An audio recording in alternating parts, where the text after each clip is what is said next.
Welcome back to the What If It Works podcast. I am your host, Ann Vogt, and I am excited to talk to you about grilled cheese today.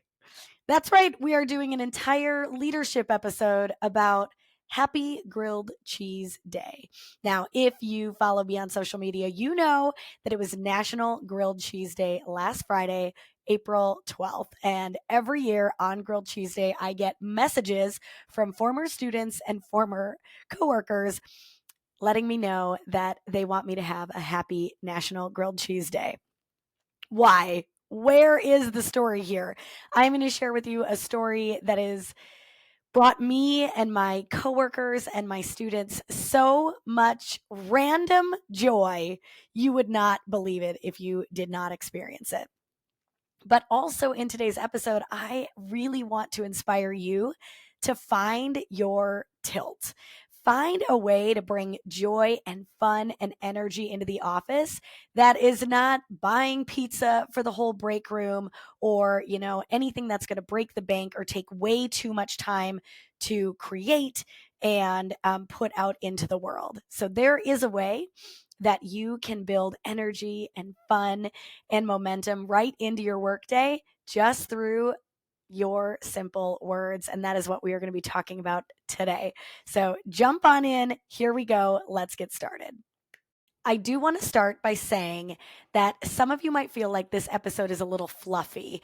And I want you to know that when you add a little bit of fluff and a little bit of enjoyment, it actually increases engagement within the office or within your team or within the people that you work with. It increases creativity and it increases play, which we know boosts the brain in such a way that we can't replicate that in any other way. And so, yes, we're going to talk about something kind of silly today, but it has so much meaning and creates so much impact with the people that you are employing this with. And so let me tell you the story of Happy Grilled Cheese Day. This is a phrase that was commonly shouted down the hallways or said as students walked into my room on a certain day of the month in my classroom. And so I'm going to take you back a little ways. When I first started teaching, it was 2005. And something as a teacher that you know is every single day you usually start out the class period announcing what's for lunch. So I would announce what's for lunch, and then my students would erupt with either a yay or a boo, or some of them would be excited and others would not. And there would be a conversation that ensued over why do you like this lunch so much? Or how do you, what do you dip your chicken nuggets in? Right. And as we know, there is community that is brought around food. And that is how my 7th grade class always started out my first couple years, was focused on food. Well, one day, I don't know, my 2nd or 3rd year of teaching, somebody asked me what my favorite lunch was. Mrs. Vogt, actually it was Miss Litchfield at the time, what's your favorite lunch? And I thought about it, and I didn't eat a lot of school lunches in my early career. And I said, I get really excited for the grilled cheese. I just love the grilled cheese here. And again, half the class erupted that this was the greatest news, and the other half was booing me because grilled cheese day was not their favorite. However, I held firm. If you don't know, I worked in a very small school where the cooks were the chefs. They made the most delicious meals. Like, they were making it from scratch. All of the desserts were made from scratch. All of the meals were made from scratch. I mean, it was delicious. And so I learned that our head cook, Cindy, literally buttered all of the bread, and then they baked the bread in the oven so that they were toasted on both sides and that they all came out very, very similar, right? Instead of obviously doing it on the stovetop. And this created like the crunchiest crust and the softest middle. I know some of you right now are just like chuckling, like, Ann, are you really going to do 5 minutes on this grilled cheese? I sure am. I mean, not really 5, but here we go. It was just the best grilled cheese. And it was paired with either tomato soup or chili. And there were 2 options of chili. You could do chili with beans or chili without beans. And then there was pineapple tidbits as the fruit that day. and obviously crackers that you could eat with your soup as well. And it was so good. And then once I announced that grilled cheese was my favorite lunch, it then turned into me announcing the lunch in the morning and making it an ordeal every time it was grilled cheese. So I would say, "Uh-oh, do you know what day it is? It's the best day of the month. Happy grilled cheese day, everybody."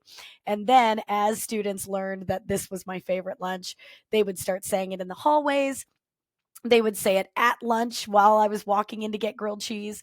A lot of times they let the teachers go to the front of the line because we don't have very long for lunch and we are not 12-year-olds eating, scarfing things down our faces, right?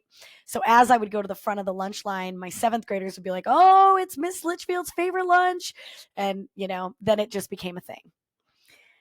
When I say it became a thing, what I mean by that is for the next 7 years of my teaching career, when it was grilled cheese week, grilled cheese was always on a Thursday while I was teaching.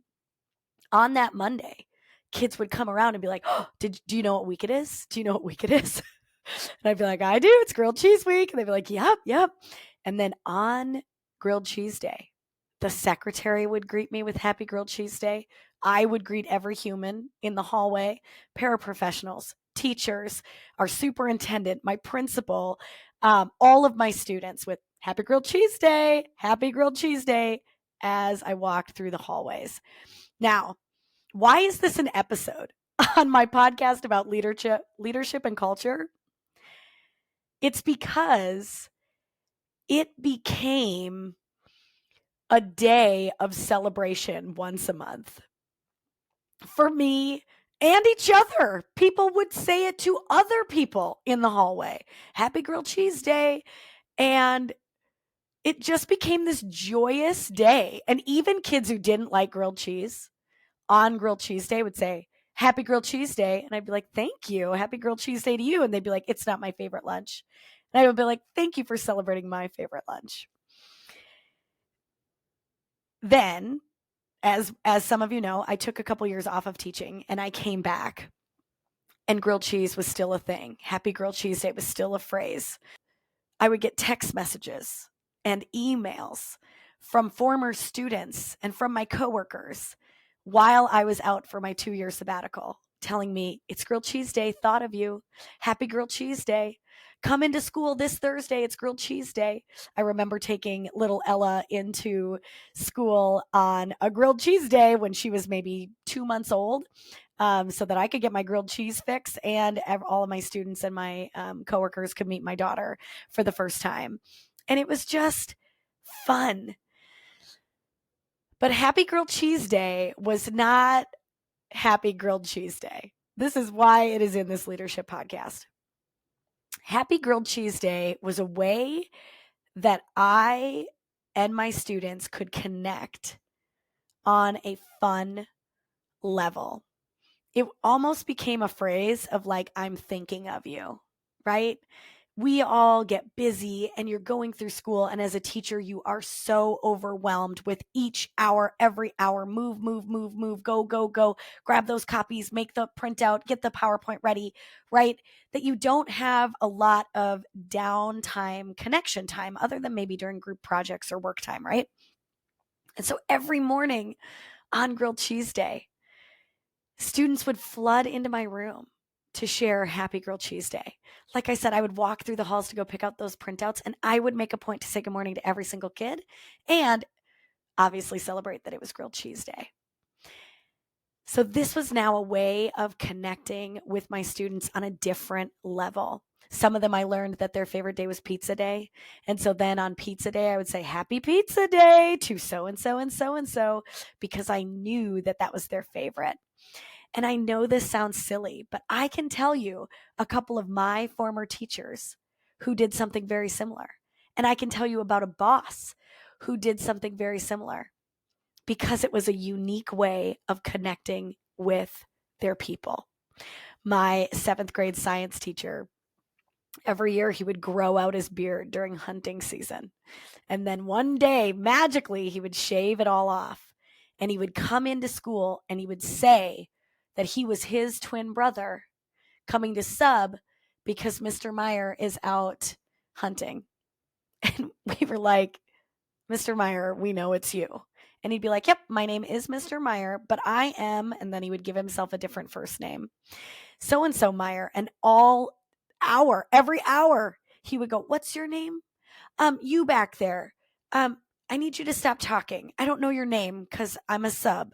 And he would just sell it. And then every year, the following year, you'd run back as an 8th grader to see if Mr. Meyer had shaved his beard yet, because you knew the day he did, he was going to pretend to be somebody else. I had another teacher who always started the class period with a joke of the day. I had a teacher who would do weird news stories up on the board. And it was a way that if you came to class early, you got to read the weird news stories and connect with the teacher about those weird news stories, not nude stories. No. Weird news stories. And it was just a way of connecting. I had a boss who gave me a nickname, right? How many of you have had bosses who've given you nicknames, and then you walk in and that's their way of connecting with you as well? And so we're out here having fun and communicating and connecting with other people, and it brings joy and enlightenment to the office. And why is that important? Because as I said earlier, this is a way for you to boost engagement. This is a way for you to boost creativity and to bring some play into the office. There are synapses that are only made in your brain during play. And so having playfulness at work is actually building and developing your brain in a new way. And so this is why it is so important. What happens when we see increased engagement? What happens when we see increased creativity? We see more productivity and more efficiency and more coming out of the people that are doing the job and doing the work that we need them to do. And so I want to encourage you to create your version of Happy Grilled Cheese Day. I didn't realize this episode was going to take a turn, but I'm going to make it take a turn because it's important. Sadly, I lost one of my students to suicide. And following that situation, like 2 or 3 days later, we were expected, and I don't mean to be rude to anyone that is at my former school, but there was an expectation that we just keep going, that we just move forward, make sure the kids are just moving forward, right? If a kid needs time to head down to the conference room, they can head down to the conference room whenever they want. But teachers, you can head down only on your prep. And there were so many moments in the weeks that followed the loss of this student where I needed a break. I couldn't handle putting on a face for my students. And one day that came in AP World History. And I remember the day very clearly because I did have a couple students in my AP World History class really struggling with the loss of this 7th grade student. And in the middle of class, I just said something like, I'm really struggling and I need a moment. And actually, do you guys mind if I just share what's coming up for me right now? And they were like, yes, And I said, I don't think you know how much I love you. I don't think you know that I think about you outside of class. I don't think you know that I worry about you on the weekends. I don't think you know that I am so proud of you. I am so proud of the people you are and the way you carry yourselves and the accomplishments you have in sports or in theater. I'm so grateful to know you and love you and be here for you. And I had one girl in the back of the room just kind of quietly say, I love you too. And everybody kind of chuckled. And I was like, I know that's uncomfortable for some of you to hear. I had about 50-50 split, boys and girls, and juniors took AP. And I said, thank you. I really love you. I love you a lot. And I'm sorry that I can't say it, And they were like, you can say it. You can say it. And from that day forward, I ended every Friday to all of my students with, before you go, I need you to know I love you. Have a great weekend and stay safe. And this started in February of that year. And pretty soon, by like April, on Fridays, the bell would ring and kids wouldn't move. They'd be like, don't you have to tell us something? And I would say, oh, I'm so sorry. I love you. I hope you have a great weekend. Be safe. And some kids would yell back, love you too, love you too, love you too. And they would walk out. That is another way of building connection with the people around you. Now, am I telling you bosses to walk around being like, I love you to your employees? I'm not. But what I'm telling you to do is be different. Have a tilt. Originally, fun fact, when I made the impact method, investigate, model, problem solve, appreciate, cultivate, the T stood for tilt. And what I wanted you to do after you got clear on your expectations and you modeled what you wanted out of people and you problem solved effectively and respectfully and you appreciated people for their strengths and you cultivated connections, I wanted you to have a tilt. The last thing before you ended my program, I wanted you thinking about what made you unique. Because as much as I could say, I love you, and as much as I could yell, Happy Grilled Cheese Day down the hall, there were teachers who weren't doing that, of course. That's not who they were, but they had a different tilt. Maybe it was putting a smiley face at the top of papers. Maybe it was rattling off how their favorite football team did that weekend, right? They had a tilt. They had something about them that was memorable, but not just memorable, but made a connection with kids. I have a friend who is obsessed with giraffes and she has made it known to the world. She is a museum director and she's made it known to the world that she loves giraffes. She has people go on vacation and come back, head to the museum and say, saw this and I thought of you. That is making a connection with people. And that brings people joy and a sense of community. And that's what we want for people at work. We want them feeling engaged and creative and a sense of playfulness. We also want work to get done. And in order for work to get done, people have to feel value around that work and within the environment they are in. And this is why I encourage you to find your tilt. I wanted to end this episode with some ideas for you, right? What are some ways that you can increase fun and increase connection without spending dollars, right? So, first and foremost, what's your greeting? Have you ever had somebody who greets you the same way every day? And it's kind of goofy. My son started saying adios amigos as he leaves a room.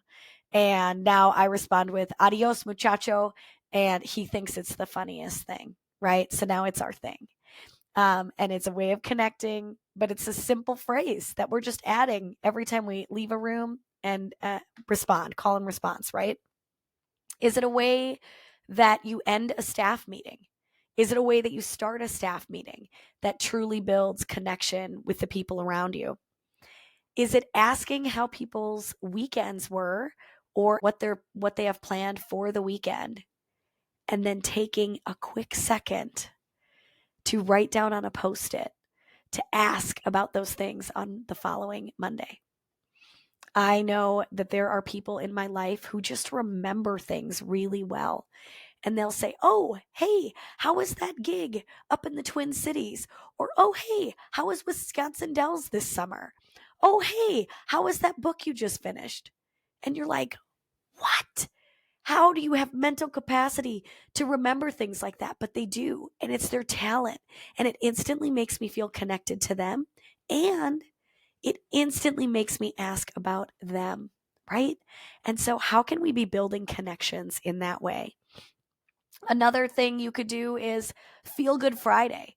Maybe you start an email thread Friday morning, 7:30 a.m. Hey everybody, it's Feel Good Friday. Hit reply all and tell us one awesome thing about your week or one awesome thing coming up.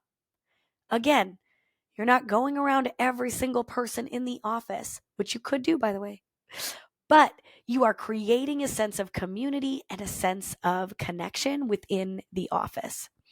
Maybe it's a joke of the week. Maybe it's advice for the week that you get off a website. Maybe it's finding out that it's National Grilled Cheese Day on Friday, April 12th, and catering in grilled cheese. You would have to pay for that one, right? Maybe it's suggesting it's going to be a gorgeous day on Friday. Let's all have our lunches outside. What is it that you're going to start doing that creates community and connection, but it's your own thing? My first principal that I ever had on Fridays, if it was nice, she would always get on the loudspeaker and she would say, "Hey staff, thanks for a great week. It's 3:15. Why don't you head on out? Go ahead and leave early. Don't worry about waiting till 3:35. Have a great weekend." I loved that. You would hear beep beep before the intercom would go off. And if it was 3:17 on a Friday and you heard that beep beep, you were like, "Here we go." And you got to leave a little bit earlier, right? What is it that you can start putting into your workplace to build that culture, to build that fun, and to increase that engagement? I want to know, what is your tilt? Please comment on the YouTube video or send a comment on Instagram or Facebook. Remember, you can find me at Ann on Instagram or Impact to Influence on Facebook, or shoot me an email, impact@annvote.com, and let me know, what is your tilt? What are you going to start trying to do? What is something you think that you already do that you know involves fun? Give us some ideas so I can share those out with the audience of the What If It Works podcast and out to all of you. I truly appreciate you for being here and thinking through this. There is a way for you to have fun at work. And you're going to have fun at the same time that you institute this. And that is the point. Increase your engagement with others, and it will impact your own creativity and playfulness and joy. And what if it works? What if you start something and it trickles down to others and they start something and they create more fun in the office? And now we have a culture where fun is invited and welcomed in and embraced.